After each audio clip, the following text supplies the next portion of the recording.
Good morning, everyone. I'm Susan Demas, the executive editor here at Lincoln Square. And joining me, as always, on Tuesday morning is Edwin Eisendrath, who hosts It's the Democracy Stupid right here for us on Lincoln Square on Friday afternoons. Edwin is a former Chicago alderman, the former CEO of the Chicago Sun-Times, and he also hosts a weekly radio show on Heartland Signal that you can find in Chicago and anywhere online. Edwin, thank you for being with us as always. Happy to be here, as always. Well, we just got through July 4th weekend, so why don't we just start there with, as usual, Trump tried to make July 4th all about himself. That's all he knows what to do. You wrote a column that we ran today that talks about, what Donald Trump cannot take away from us in this moment or at all. And I thought that it was a really good look at our history and about what I hope our future will be. Thank you, Susan. I mean, my real point was, and I saw this by, in Chicago, but also by talking to people around the country, America celebrated the 4th of July by turning its back on Donald Trump, really, and not in hate, but because he has nothing to offer this celebration of human freedom, of human dignity, of unalienable rights. Three things that, he's made no contribution to at home or abroad. He doesn't care about them. It's evident in everything he's done. And it is equally evident that Americans love these things and we were going to celebrate them. So he hijacked the national 4th of July celebration. He threw a big party that was a bust on the mall. He threw the most spectacular fireworks show probably in the history of the world by blowing everything up he could, something he's had practice with in other parts of the world. And yet that wasn't the attention of the country. They were looking at tall ships in New York Harbor. They were celebrating all over the country, in backyards, in cities, in small towns. And what they were celebrating was this unbelievable commitment for 250 years that we have towards making ourselves and the world more free, more fair, more bound by the laws that protect our rights. And, you look at Trump's behavior, you could care less about our rights. We see that in court after court after court, where they find him guilty of trying to violate Americans' rights. You see his terrible behavior around the world, where he's just chosen the side of the dictators as opposed to the side of people fighting for freedom, like in Ukraine.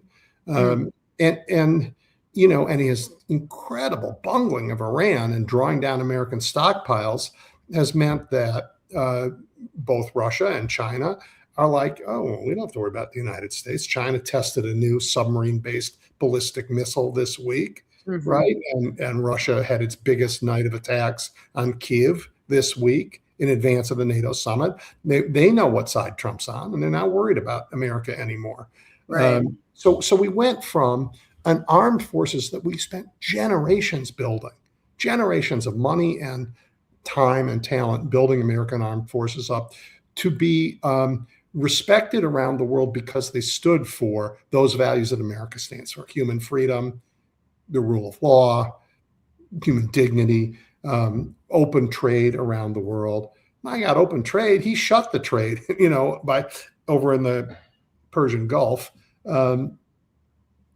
And now we've lost that. And now people look at America's military with dread because they know it's only used as a destructive and coercive force rather than a force for good in the world. So Donald Trump threw all that away and then tried to, like he always does, make himself the center of a celebration that has nothing to do with him, that can't have anything to do with him because he's opted out of those values. And so now there he is asleep at his own party. Right. Because again, he could care less about the things that America loves. And yet we celebrate it all over the country because Americans, even when we disagree about stuff, these are values we hold deeply and we hold them across the political divide. And that I found very comforting this week. It did make me sad how Trump hijacked the 250th. I mean, literally, he rerouted money that was supposed to go to established by Congress to the official 250th committee. It was a bipartisan commission, and he sent his administration sent the bank routing info to his Freedom 250 slush fund. So all these corporations ended up bribing Donald Trump again, which so many of them have done. But just what he did with this festival, this 16-day Great American State Fair, where, of course, not all states even, sent representation because they didn't want to be associated with Donald Trump, and with an overtly political tribute to the president instead of, a celebration of freedom in this country, which is what it should have been. I mean, if you looked at the coverage over 16 days, it was a joke in terms of attendance. It was basically, if you were the absolute MAGA faithful and you were willing to make the trip to the National Mall, you did. The crowd for his speech on July 4th, was very small because, the weather does not care. And of course, you saw that there were people who were actually refusing to leave because they thought it was some sort of conspiracy to take them away from dear leader Trump, instead of, maybe you shouldn't be electrocuted by lightning and the Secret Service is not in on some sort of secret plot here. It was just a sad spectacle because, I missed out on our country's 200th anniversary. I was born during that year, but, I got to read all about it, and that was just kind of part of my childhood. And it was, a time when there was another presidential election going on. It was between Gerald Ford and Jimmy Carter, and this was after Watergate. So it's not like everything was fine and everyone was together and there was no partisanship. But when it came to celebrating the essential truths of our nation, what we aspire to, what we want for our country, people were able to put aside some of that 50 years ago. And it really was a celebration for everyone. And like everything that Donald Trump touches, this got tainted, and it ruined what should have been a great moment for this country. And it makes me sad. Susan, I want to recommend that, something, because I didn't pay attention to Donald Trump. I paid attention to what Americans were doing in the rest of the country, and he definitely ruined what he touched, but he didn't get all over the country. Americans still celebrate those values. They really, all over the country, and they still, in ways, some more effective than others, try and live up to them. He ruins everything he touches, and he steals everything he comes near. So in those festivals, if you were dumb enough to give your phone number or your credit card number or any other information, it didn't go to the national parks. It didn't go to the federal government. It went to Donald Trump's political. No, and in fact, a lot of the money that we spend for our national parks, for our park passes, was diverted into this political celebration for Donald Trump, which is just maddening. He is all the things you and I say he is: a grifter, a thief, a convicted fraudster, a convicted sexual predator and liar and libeler. The Supreme Court did not touch the E. Jean Carroll decision. No, they did a lot of bad things this term, but they didn't touch that one. Right, it stands. There's nothing he can do. He is forever convicted of sexual assault and lying about it and defaming the victim. Right, Yep. That is who he is. So none of this is new. What was new for me was that America turned a back on it. Like the country wasn't paying attention to the big spectacle in Washington because it was just another Trump show, and nobody cared. They cared about the values that make this country fabulous that Donald Trump wants to erase them in the Smithsonian, wants to erase them in our schools, wants to erase them in the military, just wants them erased. I do want to talk about the fact that the Patriot Front did decide to show up in March in Washington, D.C., because that's significant. Again, they showed up in masks, which is such a cowardly act. But this photo, I'm sure you've seen it. It's from Reuters.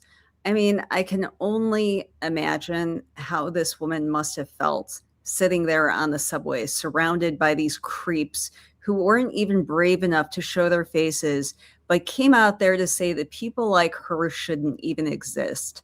And these are the people who did feel at home with Donald Trump's 250th celebration. And I think that is significant. Well, look, I love this photo. I love it, love it, love it. Her composure is heroic. It's absolutely heroic. And her face is the face of America saying, we see you guys. We don't like it, but we're not getting up. We're not running away. Here we are. I'm going to get to my destination despite all of you thugs here. And you know what? If the Patriot Front belongs anywhere, they belong surrounding Donald Trump in the heat. That's just where they belong. The rest of the country, not so much. Yeah. And a Patriot Front, fellas, it's a big country and you're just a tiny little group. So you can strut your stuff wherever you want. The rest of America, we look at you as a clown show. Yeah. Dangerous, but a clown show.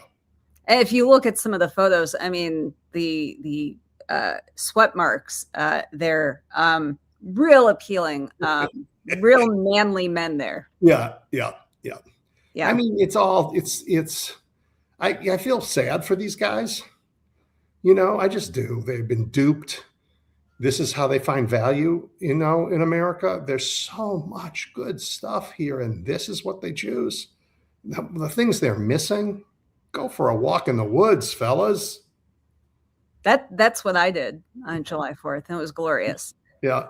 And I bumped into a group of Brits. I was talking about this before we went on, and they were wearing their Happy Treason Day shirts, and I did feel good because I felt that impulse. Obviously, they were lovely people. They let me pass. It was all in good fun. But I felt that American knee-jerk reaction of you guys lost. Yeah. Still felt that way in spite of all the crap with Donald Trump. So.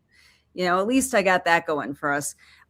Let's talk, but before we jump into a few other, events over the last week, let's just close the loop on Donald Trump because he really has found his soulmate with FIFA. It's another completely corrupt organization, but even Donald Trump has found a way to corrupt it even more by getting them to review a player who had no business being on the field. And karma being what it was, the U.S. lost anyway.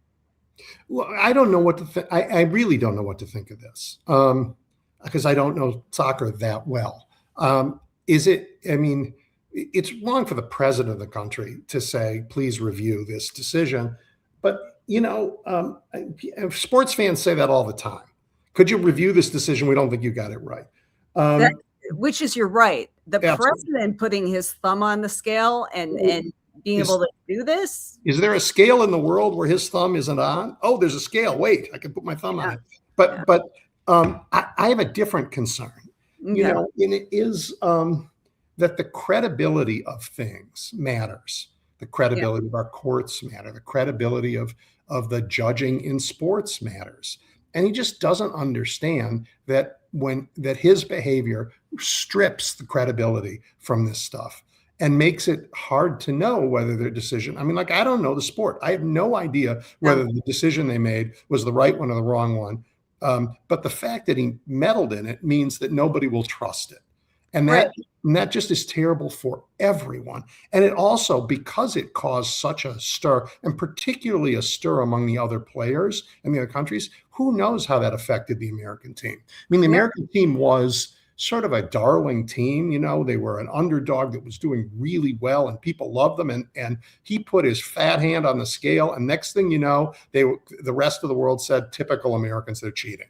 Yeah. Right. So who knows if that affected how they played? That may be responsible for their loss. They may have played subpar, which they did. They really were outplayed the whole game. And maybe the other team is that much better, but maybe they were just feeling the weight of this incredibly intrusive attack on the credibility of the sport in their name by a foolish president.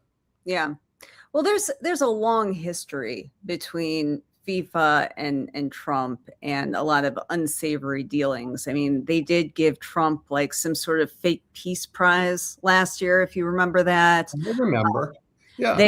There is some very good reporting about how they have rented space in Trump Tower that they don't even use, just basically as a kind bribe, to Trump. So, this is an organization quite separate from Donald Trump that has had just massive scandals over the years. And so it has, Susan, but not in the refereeing. That has been trusted. And that is that's what's so worrisome, is that, overall, whatever Trump gets involved in, he corrupts. And yes, this is a sporting event, but one of the things that really plagues us today is that a lot of people have trouble determining what's true and what's false, what's AI and what's not. And they have trouble believing in anything, and everything seems fixed to so many people in this world. And when even a soccer match has that appearance, that's really a problem for us. And it's much bigger than any one game. It goes to the root of people not being able to trust anything. And the road that leads us to is the road that Russians have lived in for decades under Vladimir Putin, where he has obliterated the lines between truth and fiction. Nobody knows what it is. Nobody even really cares anymore. They just think that everything is terrible. You just get what you can and you try and survive. And that is not what America has ever supposed to have been. And not what we celebrated on the 4th. Right. But that is the world that Donald Trump would like us to live in, and that we need to be fighting against as hard as possible. America nearly lost baseball because of a scandal in 1919 involving Black Sox. Right? And did shoeless Joe Jackson take a dive? This is not new in the world, but extraordinary measures were imposed after that to save the sport, this great American sport, because of the meddling. And Donald Trump, he doesn't care. Everything in the world is about him, and he's proud that he meddled. Right? He's proud that he bragged about it. Speaking of meddling, can I take a second more on Donald Trump and just talk about the Smithsonian Museum and his attack on it? Because for a lot of reasons, but one is that the head of the Smithsonian, Lonnie Bunch, has spent a lot of time in Chicago running things here, and he's a terrific man. And their complaint about an exhibit that involved Ben Franklin and electricity. They're insane because at the end of it, it notes that Ben Franklin had some enslaved people over the time in his life. Mm-hmm. Even though he was an opponent of slavery, he had some enslaved people in his life. And they're like, that's not part of the story. That has nothing to do with this. And I thought about that because it doesn't have anything to do with his discoveries about electricity, for sure. But that's not the only story that this museum wants to tell. This is America's story. And the story of the people that were enslaved in America is a story that touches every other story in our country, particularly early in our country, every story. So to exclude it is to exclude those people, is to say Ben Franklin's story matters more than the story of people who we want to make invisible. How dare they not be invisible? They should have been invisible then. They should be invisible now. By the way, they shouldn't be allowed to vote, Alabama. It is entirely consistent with this this racial and religious bigotry that they have tried to build into our government, that the president has, and J.D. Vance has, and some members of the Supreme Court have. And it is also antithetical to everything we just celebrated in every part of the country except Washington. I do have to ask you something that I can't believe I haven't, in the time that we've known each other since we're both from Chicago. Are you a Sox fan or a Cubs fan, Edwin? That isn't obvious from looking at me. I grew up the tiniest little walk from Wrigley Field, and they were so terrible that after the third inning, you could go in for free as a kid. So I was, running around the bleachers getting Ernie Banks's home runs, which, by the way, my friend Paul got every time, and I never managed to get there fast enough. So no, I am a Cubs fan. Okay, just needed to know. My father grew up in Rogers Park. I Yep. grew up going to the Cubs too. Back in the days when there were no night games. Yeah. So we'd have to go in the afternoon and walk about 2 miles to the stadium. So I probably passed by where you lived. Yep. I will say something. In my old age, I'm more generous than I was as a young man, I guess, because I no longer begrudge the Sox fans, their victories when they get them. I'm okay with that. I don't, I know that feeling is not mutual in Chicago, but I'm like, okay, have at it. For me, there was a big turning point when the Cubs finally, won the World Series in 2016. And there was that brief period, and I felt like my father's life had been made. And then just a few weeks later, Donald Trump won the presidency. Yeah. So it's like you can never have everything.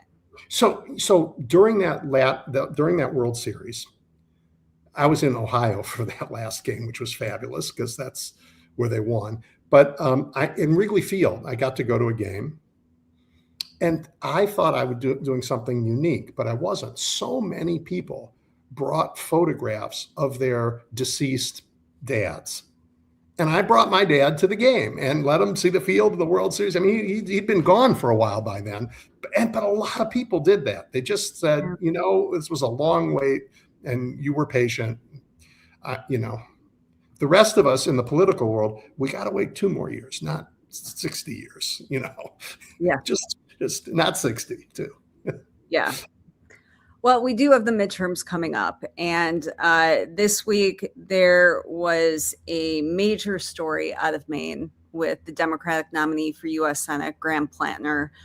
This is an absolute must-win seat for Democrats. Susan Collins is vulnerable, but she's been vulnerable for several cycles. She always has pulled it out. Even before this scandal where there were credible allegations of sexual assault against Graham Platner, Susan Collins was putting up a big fight in the polls and was ahead in some of them, even with the working class voters that a lot of people had hoped that Graham Platner would attract. This was a very interesting primary. In the end, it didn't turn out to be much of one. Current governor Janet Mills essentially dropped out, even though she was on the ballot. Platner ended up winning the primary by over 70%. He was really the darling of the progressive left, and a lot of people felt like he was a new way forward for the party. But, look, I will admit. Let's change places for a second. And I want to ask you the questions because you wrote about this. I did. And you wrote a great piece about this, Susan. This primary, I think everybody had it wrong what this primary was about. But leaving that aside, Graham Platner put out an early ad and people loved it. And they said, oh, my God, he's tough sounding. He sounds like he's a winner and he's on our side. So let's support him. And anybody who doesn't like what we're saying, we're going to troll. We're going to, and other heads, I don't mean heads like chiefs. I mean, other people who were thinking about this said, maybe not. Maybe we need somebody who we know better. We know their vulnerabilities. We know their strengths so that they don't we're not surprised and we can have a winner.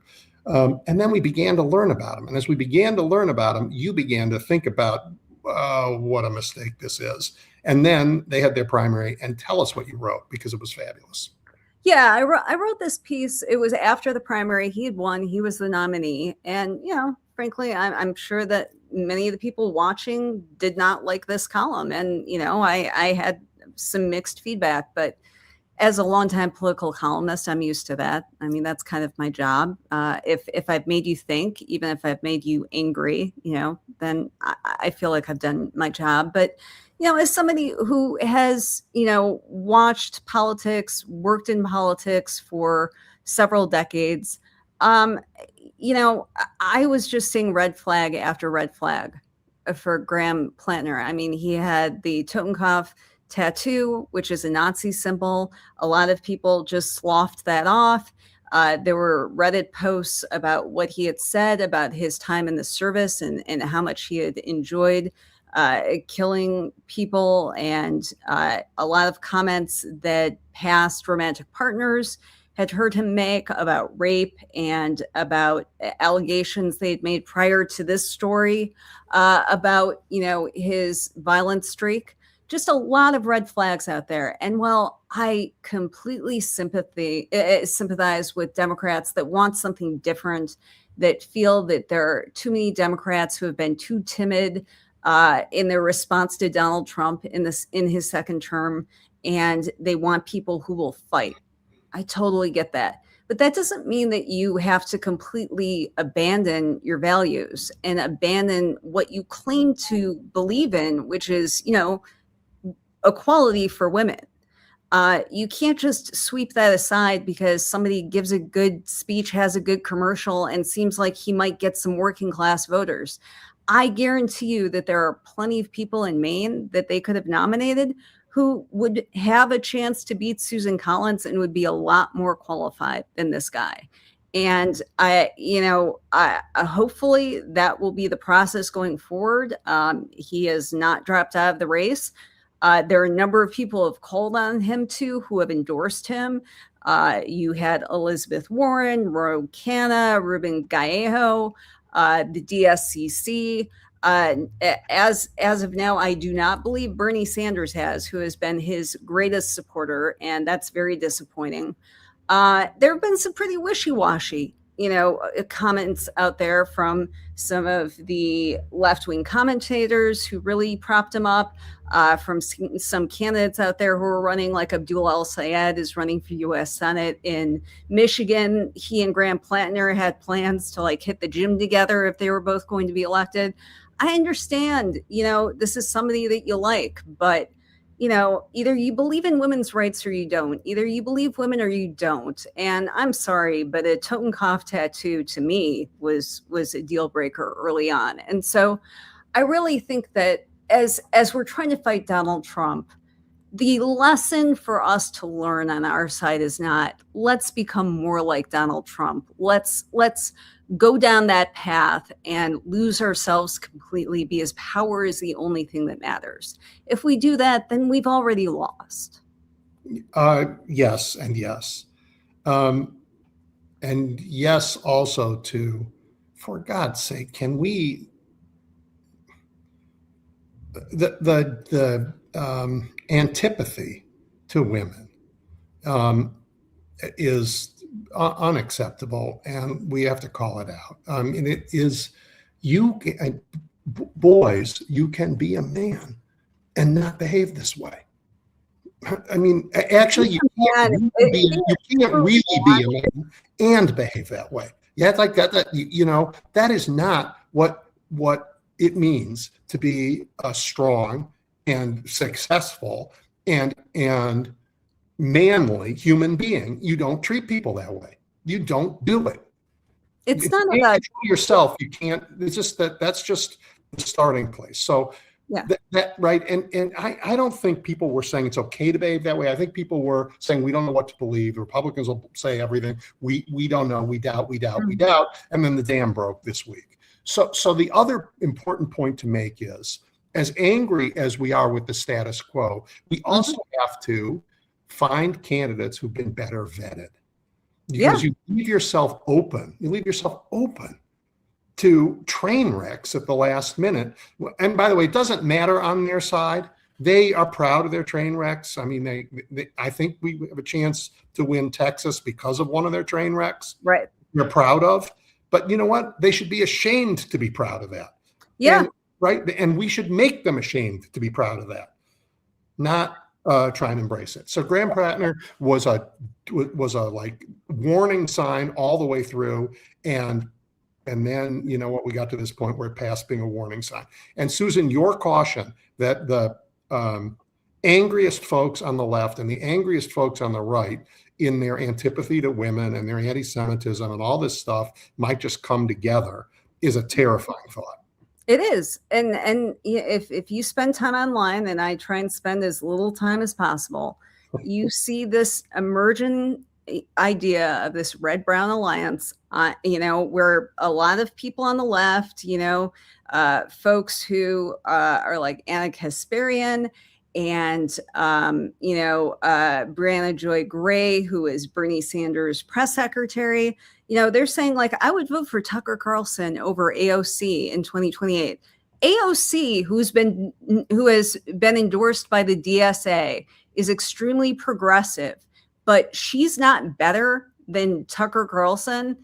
To me, that means you don't really believe in progressivism. You just really like the fact that Tucker Carlson is saying a lot of anti-Semitic and anti-Israel stuff. And again, the fact that you're not willing to back AOC, yet again, another progressive woman or woman, who is in the Democratic Party. We watch this over and over again with Hillary Clinton, with Kamala Harris. It's not a coincidence. And so that is a fear of mine, but that is something I think, that will rear its head more as we debate what's going on in 2028 when we have to pick a presidential nominee. But for now, Maine Democrats have a big task ahead of themselves, what they're going to do with this absolute clusterfuck that they have right now. I hope this is complicated, right? And the Maine Democratic Party is so afraid of its voters. They said, like, we're washing our hands. We're not going to pick this. We're going to have some process, but we have to figure out what that process is. You have, like, one of his campaign advisors is saying Graham Platner gets to pick the nominee. No, I'm sorry. When you're credibly accused of rape, I don't think you get to choose the next nominee. I mean, the insanity of this process and the arrogance, and this is why primaries should be a time of vetting. And I understand falling in love with candidates, and I understand really wanting to believe in candidates, but fundamentally, these are people who work for us. Yeah. These are not people that you should feel a personal connection with, like they're your best friend. This is not someone like, if you had posters of New Kids on the Block in your bedroom, don't do that with politicians. These are people who work for you. These are people who you hire to do the best job possible. They're not people that, who cares if you want to have a beer with them? And that's what the primary process should be, is vetting people. Ideally, these are people that you like, but you may not like them. They may just be the right person for the job, and that's okay. Yeah, I agree with that. But politics, people fall in love with their people. They do. And what I tell young people who are in love with one candidate or the other, I just say, look, I don't want, politics is always heartbreaking. Always. If you do it long enough, you will have your heart broken more than once. If you care about the country, you're going to get back on your feet and find other people to help support to bring us where we need to go. So all those people who believed that Graham Platner was the Graham Platner he said he was, and I'm making no judgment on whether he committed the things that he is credibly now accused of or not. That's not for me. That happens in a different venue. But in politics, enough of it is enough to make sure you can't win, and you shouldn't. Go solve that, sort that out in court, figure it out, make sure that it's fair to everybody. Really hard to do, particularly to the woman. But that has no place in this now. That's a different story. We got to move on from that. And if you're believed in them and you're heartbroken and you just want to say a pox on all their houses, that's a mistake. Because the one thing you have to love more than any candidate you fall in love with is the country. Right. And if you do that, you'll be okay. Yeah. Yeah. And look, there's been no candidate I've ever voted for that I have agreed with on absolutely everything, or, that I've just really loved. And I've said, I wish that person were my best friend. And that's okay with me. I understand that other people look for other qualities in candidates, but making sure that people seem like they have good values, they're good people, you wouldn't be scared to leave your children with them. Those are things I don't want to compromise on, and we shouldn't have to. And so, look, politics is a game of charisma, and I understand that. And there are some people who are really good at inspiring people. And then there are some people who are just really good at doing the job, and they're good at the job of governing. And those skill sets are not always the same. It's complicated and messy. That's what our democracy is. But one thing that we can do is we can learn from our mistakes. And that's something that Republicans never did with Donald Trump. They just kept doubling down. And that's how they ended up with Ken Paxton in the U.S. Senate, for their nominee against James Tallarico, an extraordinarily flawed, corrupt man who even Republicans in the Texas House impeached for corruption. And now all of those same people are saying, oh, we must vote for him. He's the one who can save us from communism, and we've got to go along with it, and we've got to accept it. We've just got to keep eating the shit that Trump has shoved down our throats. We don't have to do that on our side. We don't. We don't. And difference is we don't. Right. We have said you don't belong here a bunch. I mean, the Republicans almost never do that. One time, I believe that congressman from New York, who was, the serial liar, cheater, got his name's out of my head now. Yeah. Why is he out of my head too? Whatever. But they rarely do it, and they certainly don't do it for personal misconduct. But we do, and that's good. But all of this is bringing me to a different thing I want to ask you, which is your home state of Michigan. Yeah.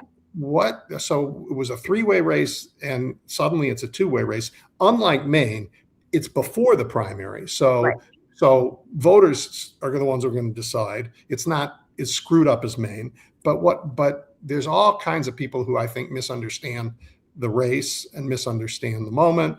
And I'd like to get your take.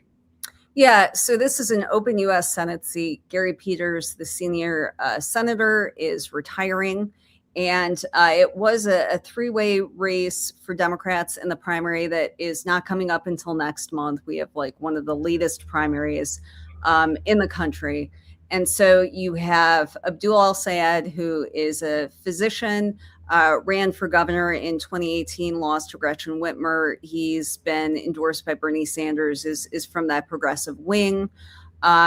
Mallory McMorrow is a state senator. She dropped out over the weekend. She had Elizabeth Warren's endorsement. It kind of followed the same pattern that we saw in the Democratic primary for president in 2020, when at one point you kind of had a three-way race. You had Joe Biden, who was the establishment candidate, Bernie Sanders, and Elizabeth Warren. Elizabeth Warren ended up dropping out before anyone ever went to the polls on March 15th. So March 10th. So that kind of ended up being the path that Mallory McMorrow was on. At one point, she seemed like a very strong candidate, but there just was not enough support for kind of the middle path between the Bernie Sanders wing and the more establishment wing. And she dropped out. She has not endorsed anyone. The third candidate is Haley Stevens, who is a congresswoman. She has a progressive record. She has gotten some reputation as being, I think, a lot more conservative than she is. She has been endorsed by AIPAC, and that is a flashpoint in a bunch of Democratic primaries this year. And so I think a lot of the perception of her is based on that endorsement. But that's one of the few issues, if we're going to be honest, that there really is too much daylight between her and El-Sayed. In primaries, the small differences tend to be magnified a ton. That's just the way primaries work. And especially when you have very progressive candidates, they spend a lot of time concentrating on that as opposed to the similarities they have in how they would fight Donald Trump. Haley Stevens was first elected in 2018. She flipped a very competitive congressional seat. She has won some competitive races since. all three of the candidates were millennials, which I thought was really interesting because Michigan is one of the oldest states in the nation. At one point, I remember doing a story back in 2008 how Michigan had the absolute oldest congressional delegation in the entire country. That was back in the day of John Dingell and John Conyers and all the greats, but there was like no room for any new talent. Right. Now there's room for new talent. It's just a matter here, I think, people deciding which direction they want to go. I would expect that Haley Stevens has a lot of the traditional African-American support. That's been part of her constituency. She has the support of Debbie Stabenow, the former senior senator, and a lot of establishment figures like Nancy Pelosi. El-Sayed is running a very good, energized campaign. He has definitely the support of young people, with progressives like Bernie Sanders and a lot of the DSA figures. At the moment, the polling has kind of been all over the place, but I think most people would tell you that El-Sayed definitely has the advantage. But when you see his reaction to his friend Graham Platner's allegations, the kind of a guy who speaks in absolutes a lot. If you're not for Medicare for all, then you want people to die. For him to have that statement where he doesn't even say Graham Platner's name, in talking about the allegations, not a very strong moral statement. And he is now in a one-on-one race with a woman. And so I don't have any idea if Graham Platner will factor into this race or not. Certainly, there have been no allegations against Abdul El-Sayed in the same way. There have been, there definitely have been stories about alleged misogyny with him, but, not to that degree. Right now it looks like he has the edge, but Michigan primaries are really hard to predict because August is the absolute nicest time to be in Michigan, which is why nobody is at home. Nobody's there casting a ballot. Now we have a very liberal voting by mail policy where you can cast a ballot right now. And so if you're on vacation, north, you can do your business. But a lot of college students are back home. And let me interrupt you for 1 second. Does that mean that people have already cast ballots and some of them have already voted for Mallory McMorrow? There are. And my daughter, who is my township clerk, has had to do PSAs for people about how you can spoil your ballot, and it's not too late. You can change your vote, and I'm sure many people will, but there are still some people who don't know. So this was a really late time for her to drop out. And I cannot speak to why she decided to do it at this moment.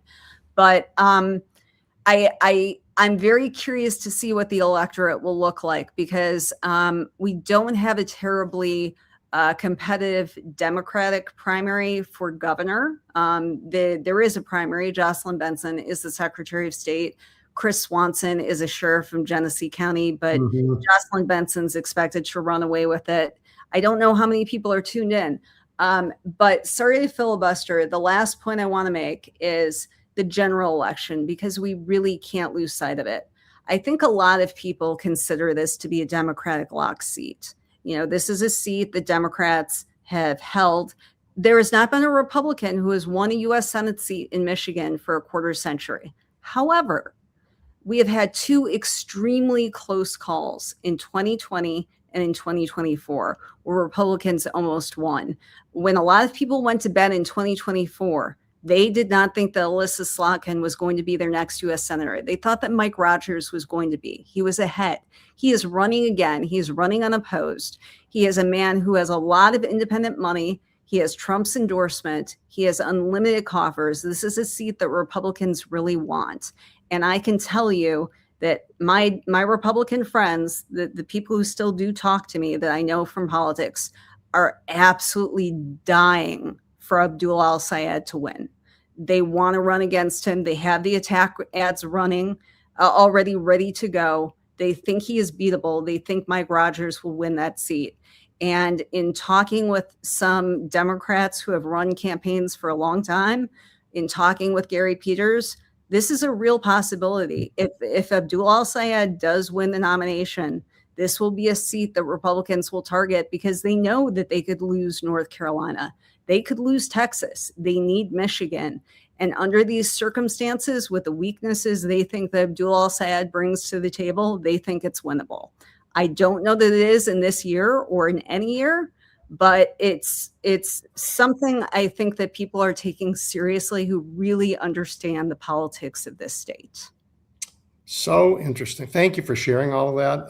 I take some time to absorb it because it's a gift that the Senate's even in play.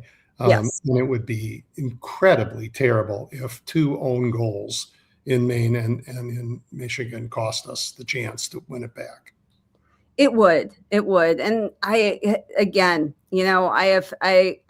still think that El-Sayed could definitely, if he wins the primary, could win this seat. Mm-hmm. But, there are a lot of smart people out there that are raising some red flags. And especially with what we've just dealt with in Maine, I think it's worth it to talk with some of the pessimists at this hour because, the Senate is too important. We need to beat Susan Collins. We need to keep the seat in Michigan. We need to win the Senate so that we can stop Donald Trump's agenda cold. Yeah. The other thing that, again, I want to speak to the younger folks in the audience. Your own side always makes mistakes. That's true in war. It's true in politics. You get a lot of things right. The other side gets some things right and gets some things wrong, but our side gets some things wrong too. And it's enormously maddening because it's costly. It's really costly. And, And I keep our eye on winning the big prize. Yeah. And I wrote a piece over the weekend. I don't think we have it. 3 mistakes that I feel the Democrats have made over the last 30 years and that have brought us to this point, because we do have to take stock of our own mistakes. We're not infallible. And this is not to say that the establishment has done everything right. I'm in Illinois. We send our Democrats to jail with great frequency. We're definitely not infallible. Absolutely. But the just briefly, the mistakes I outlined were the 1996 Telecommunications Act that Bill Clinton signed that paved the way for these massive media mergers and the emergence of the right to be dominant in our media atmosphere. I talked about the fact that nobody went to jail after the banks failed with the Great Recession. That was a failure. And our approach after J6, where the higher ups were not, led away in handcuffs. We had a lost year with Merrick Garland prosecuting the little fish while the big fish were able to just keep going. And, Donald Trump never saw the inside of courtroom for that particular set of felonies. I understand all of this makes people extremely cynical about politics and worried, can Democrats really fight back effectively? And these are all debates that we need to have for sure. And I have 2 Gen Z kids, and I understand how it's hard for them to believe in anything, believe me.